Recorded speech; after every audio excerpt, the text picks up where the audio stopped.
Before I begin this episode of the podcast, I just want to give out all thoughts and prayers to the friends and family of Scott Hall, one of the most iconic legends of the professional wrestling world, who sadly passed away this past month. Scott Hall / Razor Ramon was definitely one of pro wrestling's greatest characters and arguably the most memorable heel in all of wrestling.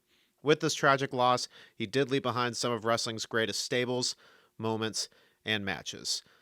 His legacy will never be forgotten, and I will cap it off with his Hall of Fame quote: "Hard work pays off, dreams come true, bad times don't last, but bad guys do."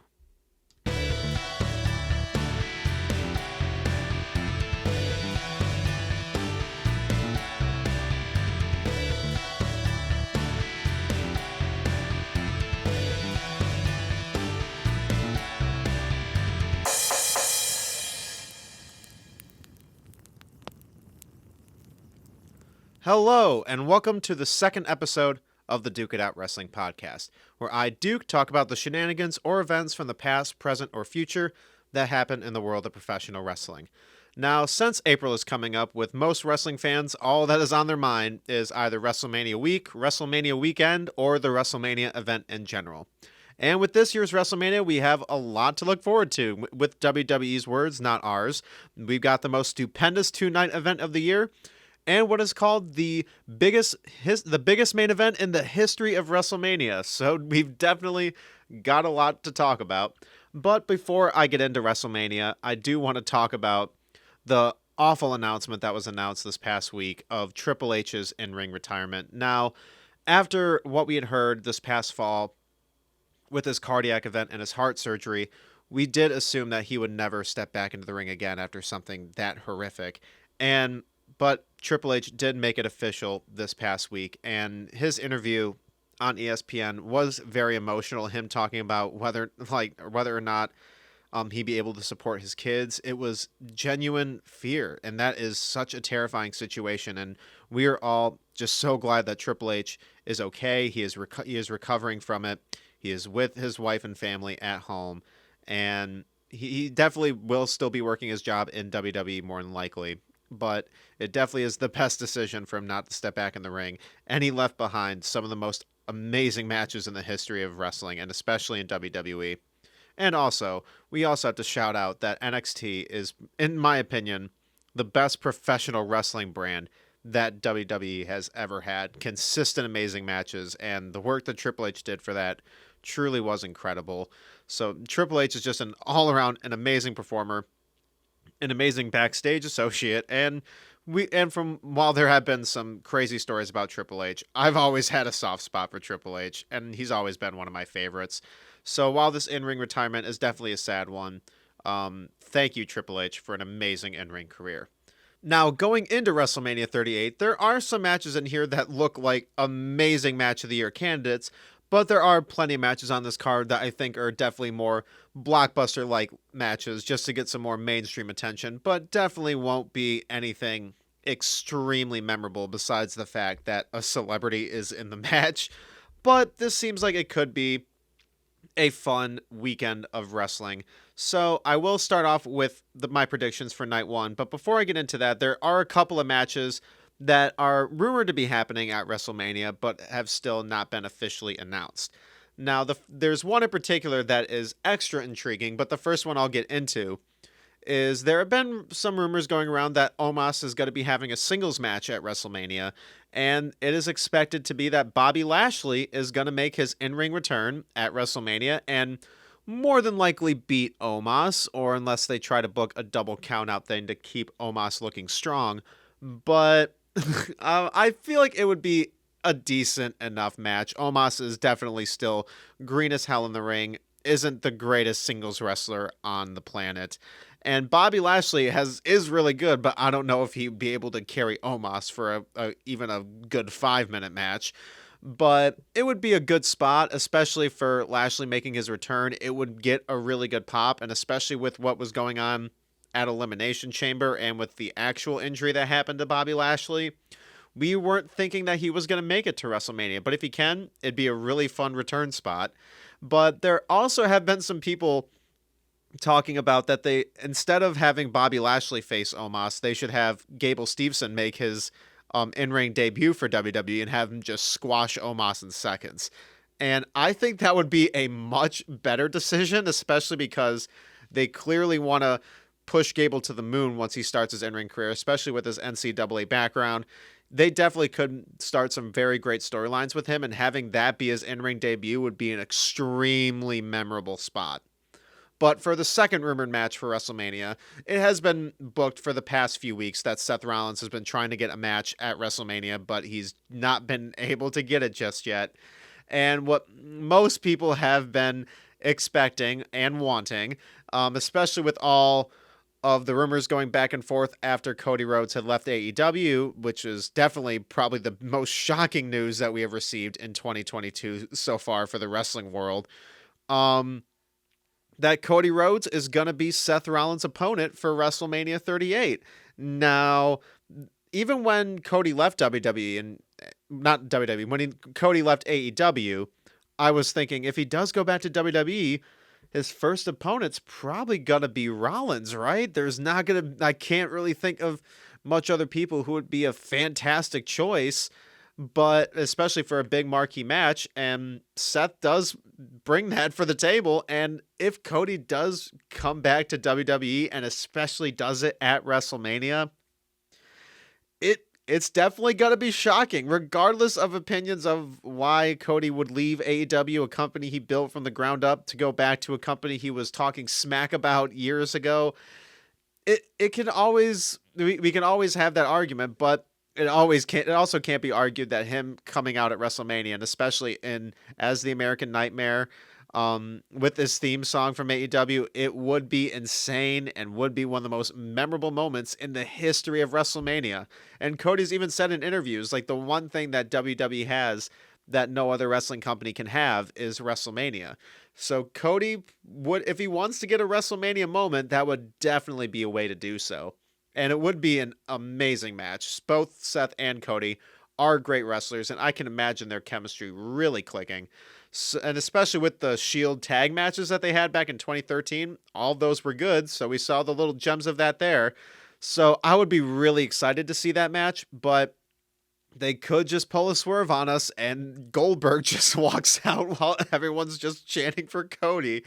We don't really know. But yeah, it's more than likely Seth is going to get something at WrestleMania. They wouldn't be booking all of this stuff with Seth to have him just not appear at WrestleMania. Wouldn't really make a lot of sense.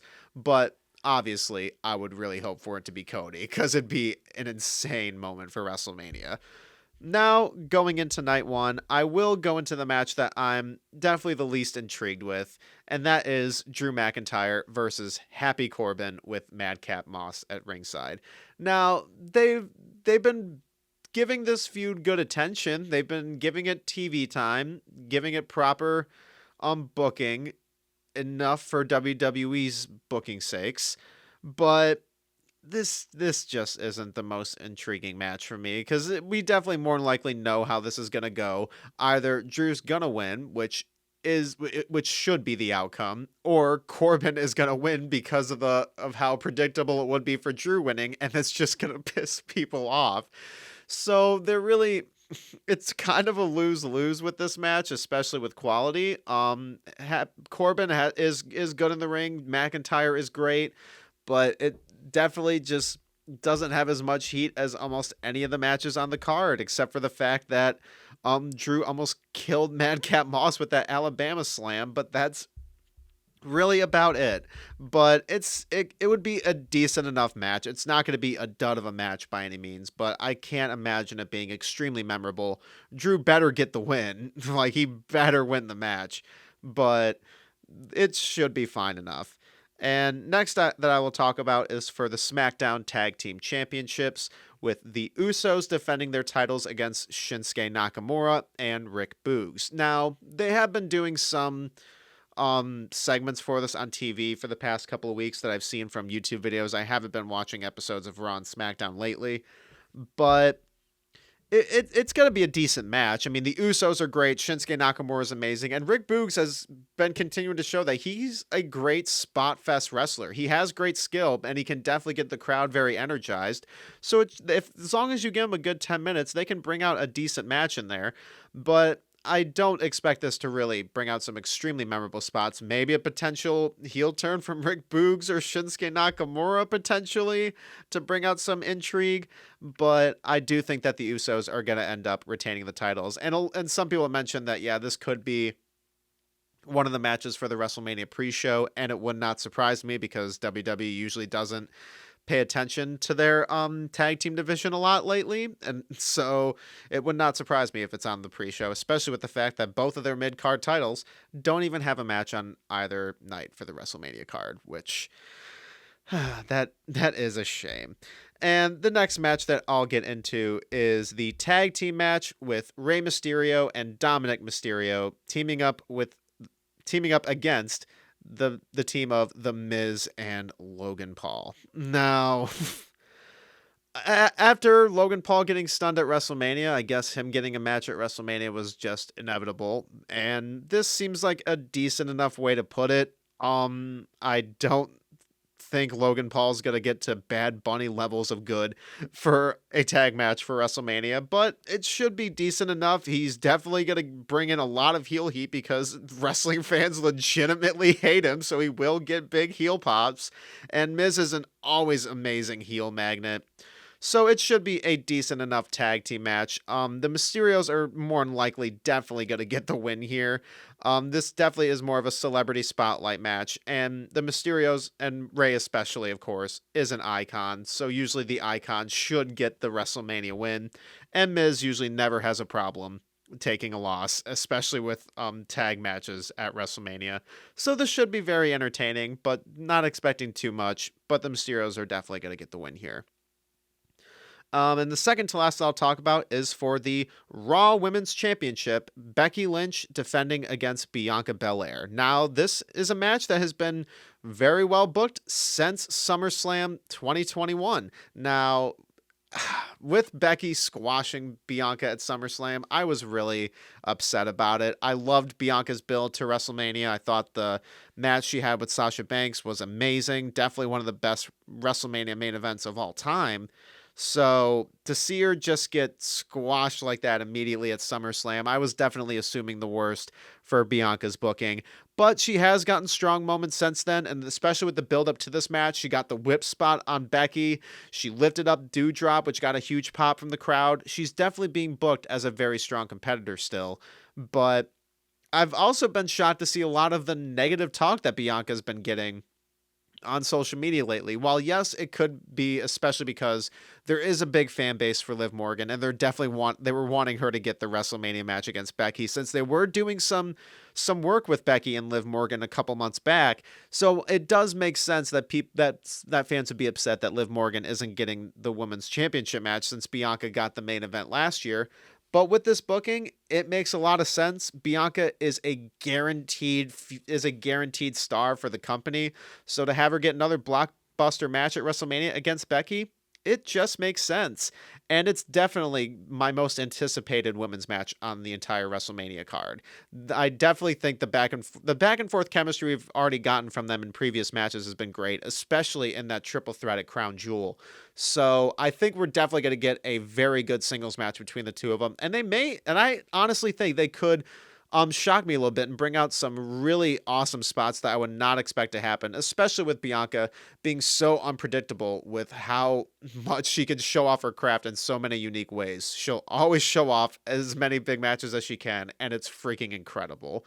And for who's going to win, I was going back and forth because spoiler for the next match with Charlotte and Ronda, I do think Ronda is going to win that. So I wasn't sure if they were going to do two babyface wins for the women's title matches, but with the squash of Bianca at SummerSlam and now her getting her rematch with Becky at Mania, they need to give Bianca this win. It would just squander her character just a little bit more, and I feel like if that happens, it would get to the point where it's harder to recover from. So it should just be Bianca getting the win and redemption against Becky at WrestleMania. And it should be, once again, another great WrestleMania moment for Bianca Belair. And lastly, for night one, the last match that has been announced for the night one card is Charlotte Flair versus Ronda Rousey for the SmackDown Women's Championship. Now, the promos with Ronda and Charlotte have been pretty iffy. Ronda's definitely not the greatest performer on the mic. She's stumbled. She's not shown a ton of charisma, and it was always that way, and I hate to knock on her for it, but it is what you have to do for wrestling. But also at the same time, it's also questionable for WWE's bookers. Like, why are you having someone that you know can't talk just consistently talk for the build to this main event match? I mean, yeah, they're trying to make her get better at it for sure, but it definitely was losing some intrigue for this match, especially with it's pretty predictable that Ronda's gonna beat Charlotte. Like, we want Ronda to beat Charlotte. We're all like, in kayfabe and reality, we've been sick of the Charlotte Flair booking for years. So it would definitely be fun to see Charlotte get put in an armbar and tapping out, but they could deliver a great match, but with the heat going on with Charlotte lately, it's really unexpected with what kind of match we could really get. So they did have a really good match at Survivor Series 2018, so they could have a really good match here. But all I'm really expecting here is some decent work. Not sure if the match is going to be extremely long or not. And Ronda Rousey is definitely going to walk out with the title. It should be a decent main event. And with the whole booking of Ronda winning the Rumble, this all just makes sense.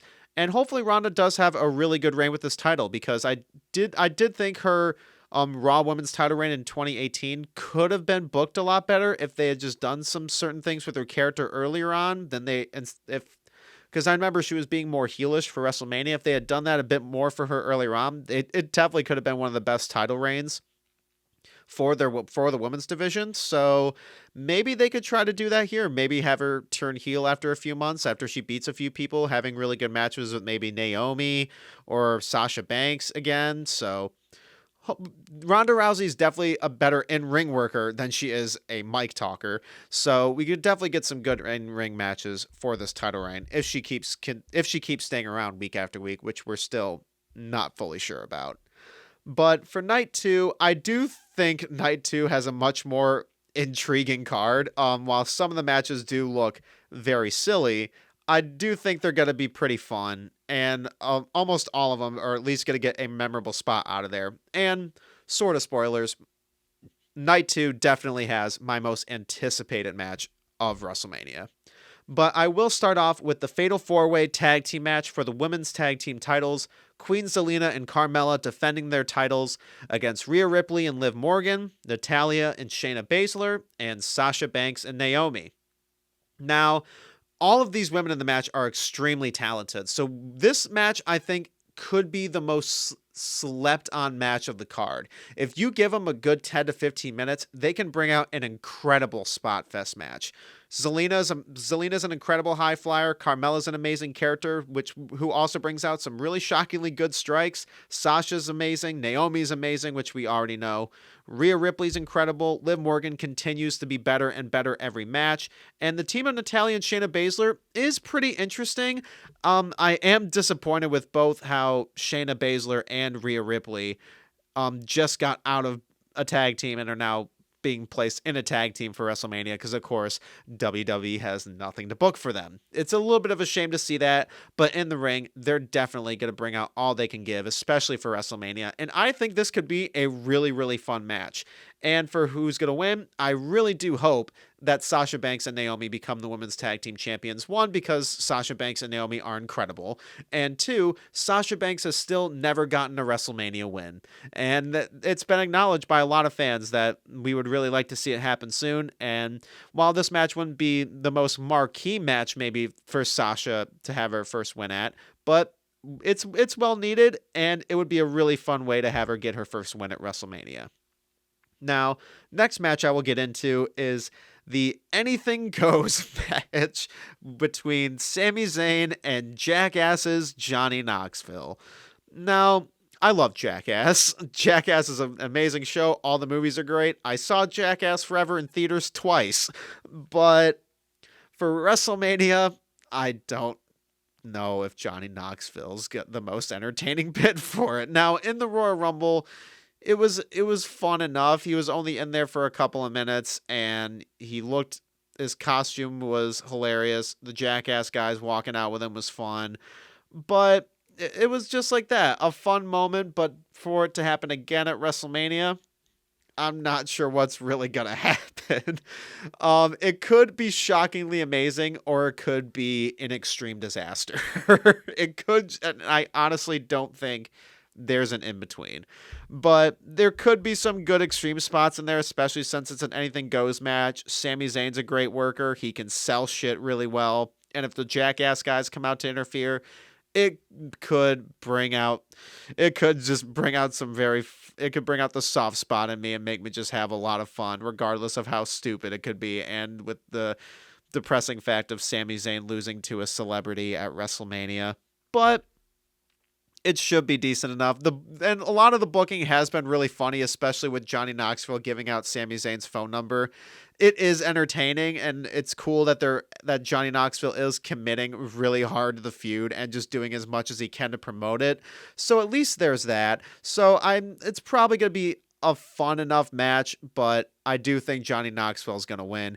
And the wrestling nerd in me is really sad to see Sami Zayn losing to a celebrity at WrestleMania, but it's all good. It's expected for WrestleMania nowadays. And speaking of celebrity matches, but this isn't the first match for this celebrity. We have Pat McAfee versus Austin Theory. Now, I'm honestly looking forward to this match. Pat McAfee's match against Adam Cole at NXT TakeOver 30 is probably one of my favorite celebrity matches of all time, if not my favorite celebrity match, especially when it came to in-ring work. Pat McAfee was incredible. That spot that leap he made to the top rope and gave the suplex to Adam Cole, like Kurt Angle, it was an incredible spot. And the match was entertaining as hell, and seeing him sell a Canadian Destroyer or Panama Sunrise was really entertaining. So he can definitely bring out some great spots. And Austin Theory is definitely someone that WWE is very, very high on. He's a very young wrestler who is extremely talented, and they're definitely going to try and get as much highly booked with him as possible. And honestly, this is more unpredictable than the other celebrity match, because they could go the celebrity win route and have Pat McAfee get the win, but they are wanting to book Austin Theory very highly, so they could give the win to Theory and just make Pat McAfee look really well, like they did with his match with Adam Cole. But I still think this does have the potential to be an actually intriguing singles match, but while this is a tough decision, I do think Pat McAfee not Pat McAfee is gonna get the win. Austin Theory is gonna end up beating Pat McAfee. Next, we have a triple threat tag team match for the Raw Tag Team Champions, with RK Bro defending against the Street Profits and Alpha Academy. Now, honestly, this is another contender for being a slept-on WrestleMania match, because all of these guys are talented as hell, and they could bring out some amazing, amazing spots. And the feud with RK Bro and Alpha Academy has been honestly one of the most shockingly entertaining feuds that WWE has had lately. All of their comedy segments have been great. Chad Gable has been hilarious on the mic, and him starting that whole shoosh gimmick has been really smart, and it's really cool to see Chad Gable get like a really dumb gimmick over like that. And the whole feud was entertaining as hell, and RK Bro getting the titles back was pretty unpredictable. I honestly didn't see that coming. A lot of people were thinking that RK Bro was maybe going to implode before Mania so they could have a singles match against each other. But honestly, I love seeing Randy Orton and Matt Riddle together. So the more RK Bro television we get, I'm excited to watch it. But the match itself, like I said, this could be a really, really fun spot fest triple threat match. We've seen matches with RK Bro and Street Profits before. We've seen matches with RK Bro and Alpha Academy before, and they've all been really good matches. And all of these guys are easily capable to make a match completely different than their last, and give us something that is extremely different and unique and extra memorable. And especially when it's WrestleMania, it's high stakes for the competitors, especially than anybody. But for who's actually going to win, I actually was going back and forth on what could actually happen. RK Bro could retain and they could be doing some more booking with them for the next few months. Street Profits can get the win and get some more momentum back, or Alpha Academy could sneak in another win and get a really fun heel reaction. But in the end, I do think the Street Profits are going to end up becoming the new champions because I think potentially Orton and Riddle could split up at WrestleMania. Since they were doing so many like potential breakup spots, I feel like they might have wanted to save it for the biggest event of them all, especially the most stupendous 2-night event in the history of time.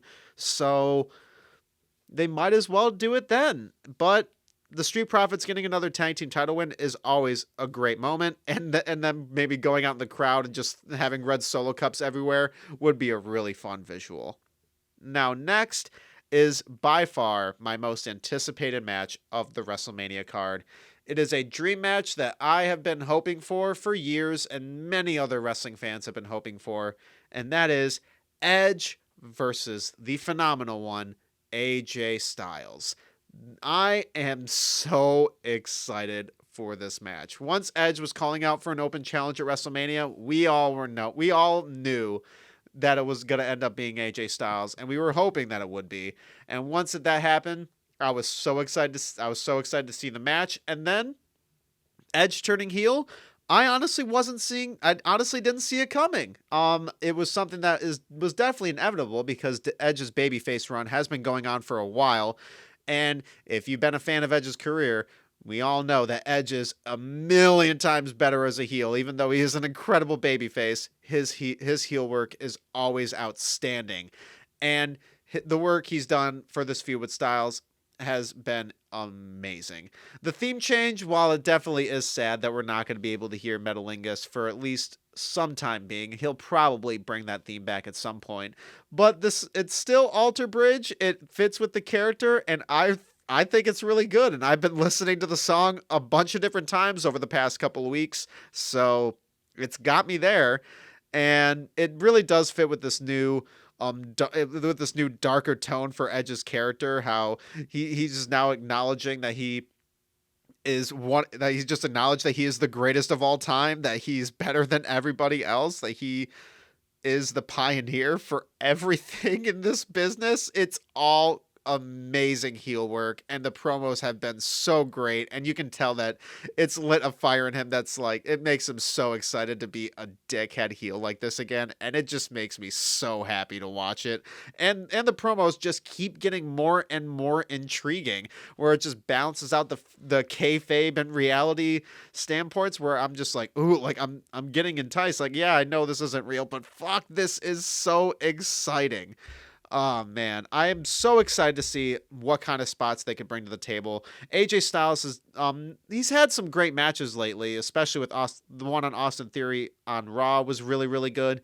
But for a big WrestleMania match, or at least a big pay-per-view match, he hasn't had a real match of the year candidate in a decent minute. I think the last match of the year candidate I had for Styles was the Boneyard match, and that was it was the pandemic. It was a hard time, and it's definitely a different match.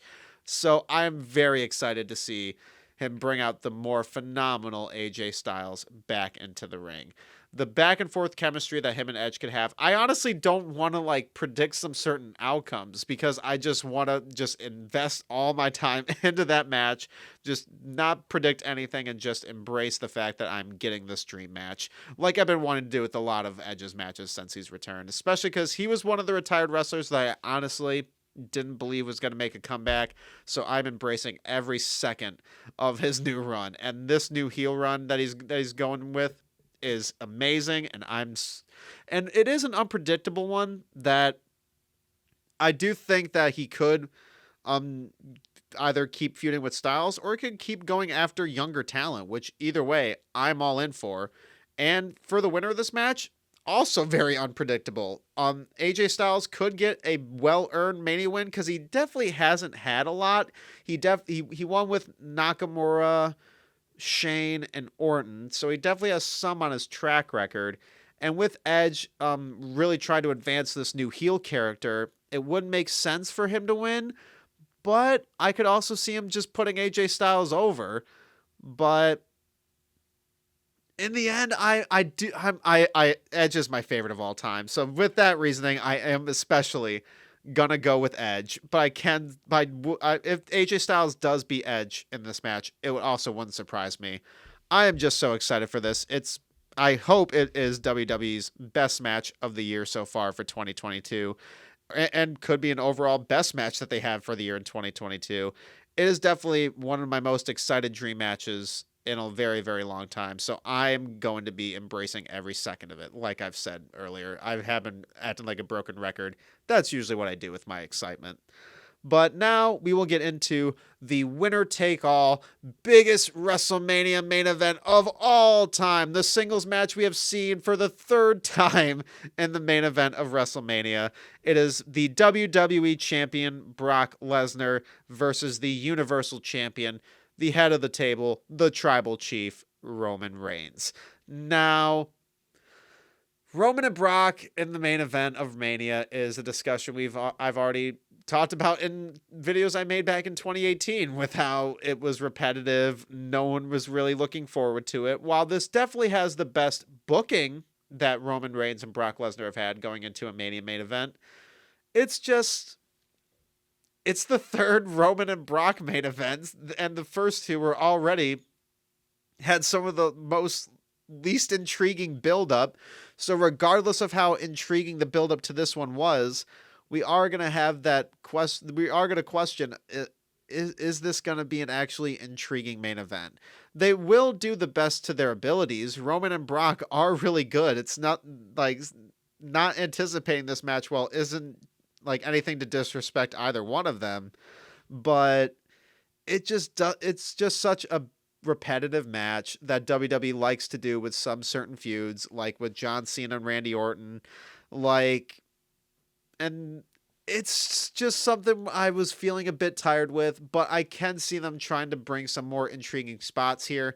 And with the back and forth work they were doing with Paul Heyman, him going back to Brock Lesnar, and then him turning on Brock again to reunite with Roman, it does bring that intrigue in there. And the fact that since both titles are on the line, there is a bit of the unpredictability will they just continue the really long reign that Roman has been going in with this Universal Championship, then holding both titles around his shoulders, or are they going to give Brock the win and finally have the Tribal Chief be dethroned?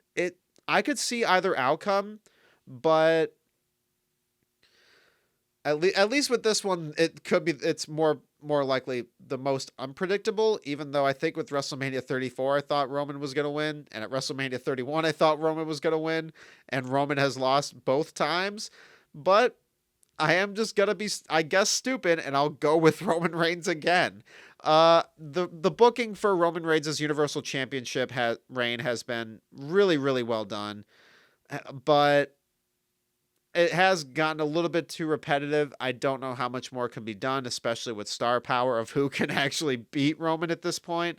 But the visual of Roman holding both titles at WrestleMania just makes a bit more sense than with Brock Lesnar at the moment. I could definitely see them giving it to Brock Lesnar, and I definitely think it would be, I think, a little bit less exciting just because they really haven't gone this high on a heels championship reign in a long time. So it would be more intriguing to see what they would do next than what they would do with Brock.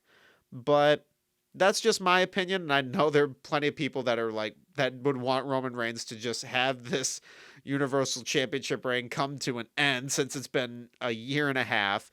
But I do think in the end, Roman Reigns is going to walk out with both world titles. All hail the Tribal Chief, and make sure to acknowledge him. Now, those are my predictions for WrestleMania 38. I do think it's going to be a decent show. Obviously, I think Night 2 is going to be a lot more intriguing than Night 1. And there are stuff that hasn't been announced yet. We could get Cody's return at WrestleMania, and that would more likely be at Night 1. So both nights definitely have something to look forward to. And while I'm definitely not as excited for this WrestleMania as I have been in previous years, it's always WrestleMania. It's like the Super Bowl for wrestling fans. I'm always going to have a good time watching it. Definitely have a few beers, get a few friends together, and have a good time. So that was the second episode of the Duke It Out Wrestling Podcast. Thank you so much for listening, and make sure to give out your predictions to WrestleMania 38 in the comments below, and happy WrestleMania season, everybody.